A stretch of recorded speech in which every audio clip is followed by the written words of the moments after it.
নাও। আমার মা মেলা জাল খায়, আমি পারি না। কি নাম তোমার? হৃদয়। বাসায় কে কে আছে? মা আর ছোট বোন। তোমার মা কি করে? মা আগে বাসা বাড়ির কাম করতো, এখন পারে না। আমার কিন্তু আরো বাজার আছে, তুমি পারবে তো? পারবো ম্যাডাম। রমজান মাসে সবাই বেশি বেশি বাজার করে, আমার মায়েরে কইছি কালকে আমিও বাজার করব। ওয়ালাইকুম আসসালাম। লিস্টের যে জিনিসগুলো আছে প্রত্যেকটা জিনিস 2টা করে দিবেন। ওয়াও মা, ঈদের জন্য আমাকে ড্রেসটা কিনে দাও না। দেখি, এখনই কিনে দিচ্ছি। এটা এটা? হ্যাঁ। এই ড্রেসটা পরলে তো তোমাকে একটা অ্যাঞ্জেলের মতো লাগবে। ওরে বাবা। মা, অ্যাঞ্জেল মানে কি? অ্যাঞ্জেল মানে জানো না? অ্যাঞ্জেল মানে তো পরি।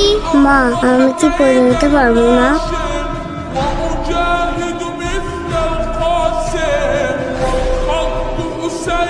না না না, এটা না, এটা না। ম্যাডাম এটা কি গাড়ির সামনে উঠাইয়া দিব? না, এটা তোমার মাকে দিবে।